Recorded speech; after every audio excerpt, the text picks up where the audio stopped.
এ হাসি যে কোনো সাধারণ মানুষের নয় তা বুঝলাম। এ হাসি কোনো অশরীরী আত্মার। এটাকে বলে ৫ মুন্ডের আসর। হ্যাঁ গো কর্তা, এরকম ৫ জন তেনাদের দেখা যায় এখানে। পথ ভুলিয়ে লোককে এখানে নিয়ে আসে গো, তারপর একেবারে মেরে ফেলে। তুমি বামুন বলে বাইচা গেছো।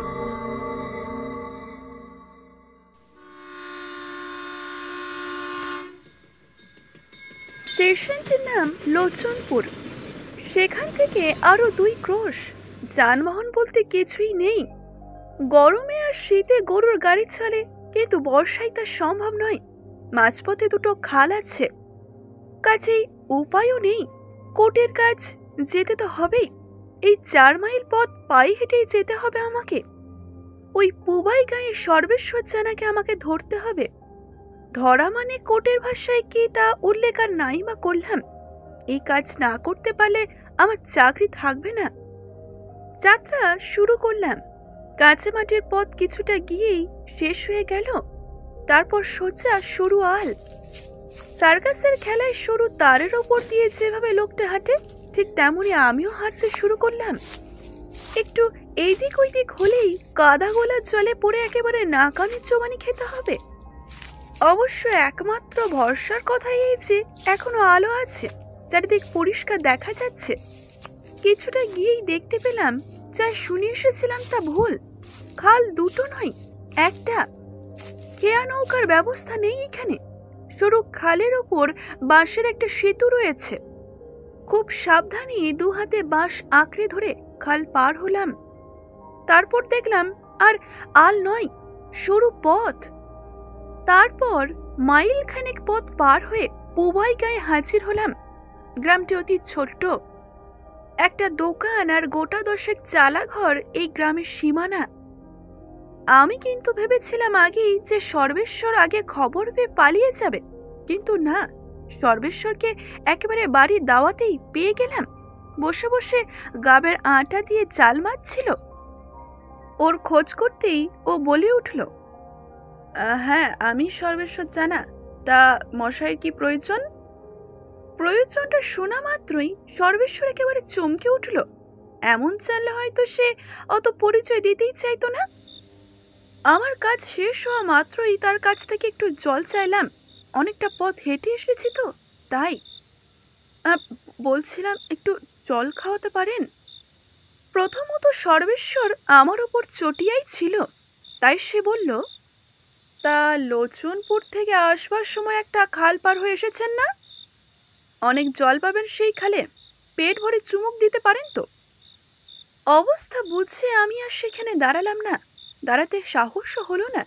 কিছু বলা যায় না, দলবল ডেকে আমাকে হয়তো পিটিয়েই খতম করে দেবে। বুঝতেই পারলাম যে এই গায়ে আজকের রাতটা আমার ঠাঁই হবে না। ভেবেছিলাম হয়তো আজকের রাতটা বিশ্রাম করে কাটিয়ে দিয়ে ভোর ভোর বেরিয়ে যাব। পথ যেতে যেতেই একেবারে গাঁয়ের মুখে যে দোকানটা দেখেছিলাম সেখানে এসে দাঁড়ালাম। বলছিলাম তোমার কাছে খাওয়ার জিনিস কিছু পাওয়া যাবে? দোকানি বলল, কি চাই বলুন না কর্তা। মুড়ি আছে, পাটালি আছে, কি দেব বলুন? আমি বললাম, তা আর কিছু নেই, দুধ কিংবা কলা? আগে না, এসব এখানে পাবেননি কর্তা। অগত্যা মুড়ি আর পাটালি নিয়ে কাঠের বেঞ্চের উপর বসে পড়লাম। ২-১ গাল মুখে পড়ে বুঝতে পারলাম যে মুড়িগুলো অন্তত ১ সপ্তাহের বাসি। আর পাটালি যে এত তেতো হয় আগে জানতাম না। যাই হোক, খাওয়া দাওয়া শেষ করে জল খেয়ে পয়সা দিতে গেলাম। আর তখনই দোকানিকে জিজ্ঞাসা করলাম, বলছিলাম যে এখানে রাত কাটাবার জায়গা হবে? একপাশে পড়ে থাকবো শুধু রাতটুকু। এই কথায় দোকানের কোনো উত্তর নেই। দেখলাম এক দৃষ্টে সে আমার বুকের ওপর আটকানো পেতলের চাকতিটার দিকে দেখছে, যেটার ওপর কোটের নাম খোদাই করা। তারপরই আমার কাছ থেকে পয়সা কটা নিয়ে সে বলল, না অবশ্যই, না না, এইখানে থাকার জায়গা টায়গা হবেনি। ছেলেপুলে পরিবার নিয়ে থাকি, এইখানে আমি শোবেন কোথায়? সন্ধ্যা তো হয়েই এলো, তাহলে এখন যাই কোথায়? কেন, এই বেলা স্টেশনে বেরিয়ে পড়ুন গে। কতটার পথ, কলকাতা যাবার শেষ গাড়ি ওই রাত্রিবেলায় আছে। অনায়াসেই পেয়ে যাবেন। আমাকে আর কিছু না বলার জন্য দোকানি তক্ষুনি দোকানে ঝাঁপ ফেলে দিল, যাতে অন্তত আমি সরে যাই। বুঝতেই পারলাম যে এ গায়ে রাত্রে আমার আশ্রয় হবে না। বুকের এই চাকতিটাই আমার কাল। কোটের পেয়াদাকে এরা কেউই দেখতে পারে না। ঠিক করলাম স্টেশনে চলে যাব। সত্যই তো, কতটাই বা আর পথ। হাঁটতে শুরু করলাম, আর তার আগেই বুকের চাকতিটাকে খুলে পকেটে ভরলাম। ততক্ষণে চারিদিকে সন্ধ্যার অন্ধকার নেমে গেছে। যাবার সময় যে পথ মসৃণ বলে মনে হয়েছিল, এই অন্ধকারে সেই পথে হাজারবার হোঁচট খেতে লাগলাম। আস্তে আস্তে অন্ধকার আরো ঘন হয়ে এলো। আকাশে ছেঁড়া ছেঁড়া মেঘ, চাঁদের দেখা নেই, তারাও নেই। ঝোপের ফাঁক থেকে শিয়ালেরা ডেকে চলেছে। প্রায় ঘন্টাখানেক চলার পর খেয়াল হলো যে এতক্ষণে তো খালের পাড়ে পৌঁছানো উচিত।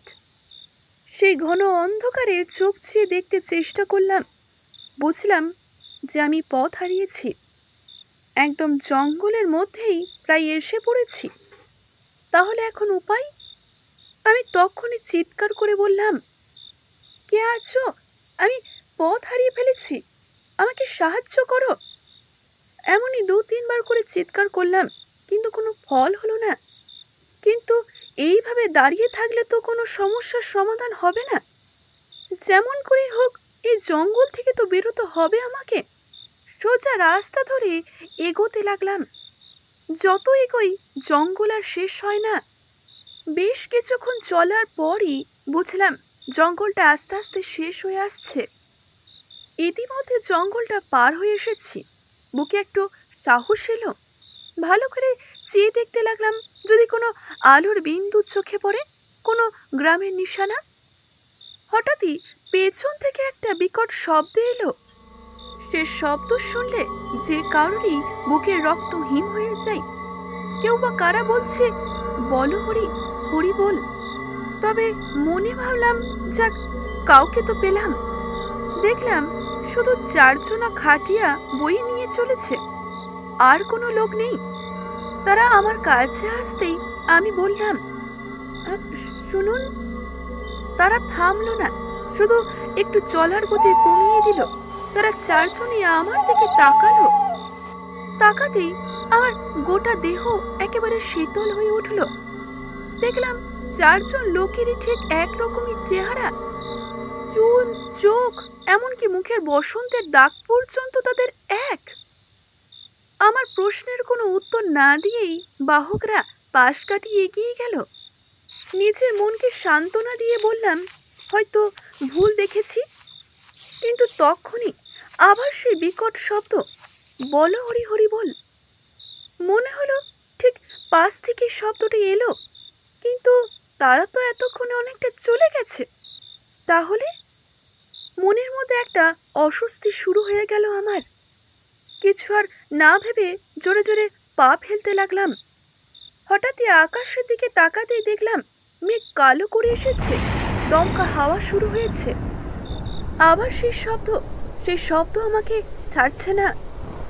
তখন মনকে সান্ত্বনা দিলাম, বললাম, যে করে হোক আমাকে বাঁচতে হবে। কোনো রকমে একটা লোকালয়ে গিয়ে আমাকে পৌঁছতেই হবে। ততক্ষণে বৃষ্টি আরম্ভ হয়ে গেছে।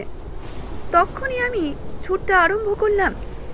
জানি না, বোধহয় 8 মাইলেরও বেশি একটানা দৌড়েছি, হিসাব রাখিনি। হঠাৎই তখনই এক বিদ্যুৎ চমকালো, আর সেই আলোয় দেখতে পেলাম পথের সামনে একটি চালা ঘর। মনে মনে ভগবানকে ধন্যবাদ জানালাম। ছুটে গিয়ে সেই চালা ঘরে আশ্রয় নিলাম। কিন্তু যে দেখলাম এটি চালা ঘর নয়, শুধু চালা। যাই হোক, একটা আশ্রয় তো পেলাম। আমি আস্তে আস্তে এগিয়ে যাচ্ছি। হঠাৎই থেমে গেলাম। বিদ্যুৎ দিতেই স্পষ্ট দেখতে পেলাম সেই আলোয় আমার একদম সামনে, সবটি সামনে রেখে 4জন পাশে দাঁড়িয়ে রয়েছে। 4জনেরই হুবহু এক চেহারা। আমাকে দেখেই তারা 4জনে হেসে উঠল। এ হাসি যে কোনো সাধারণ মানুষের নয় তা বুঝলাম। এ হাসি কোনো অশরীরী আত্মার। হঠাৎই চারজনের মধ্যে থেকে একজন বলে উঠল, আপনি একটু মৃতদেহের কাছে থাকুন, আমরা কাঠের ব্যবস্থা করে আসি। আমি তাদের ভয়ে ভয়ে বললাম, আপনারা সবাই যাবেন? আবার সেই রক্ত জল করা হাসি, আমরা যেখানেই যাই একসঙ্গেই যাই। লোকগুলি চলে গেল। মশাল জ্বলছে, বৃষ্টি ততক্ষণে থেমে গেছে। আমি আর চোখে চেয়ে দেখলাম সাদা কাপড়ে সবের আগাগোড়া ঢাকা। মশালের আলোয় সবকিছু স্পষ্ট দেখা যাচ্ছে। হঠাৎই এক দমকা হাওয়ায় সে সাদা চাদর সরে গেল।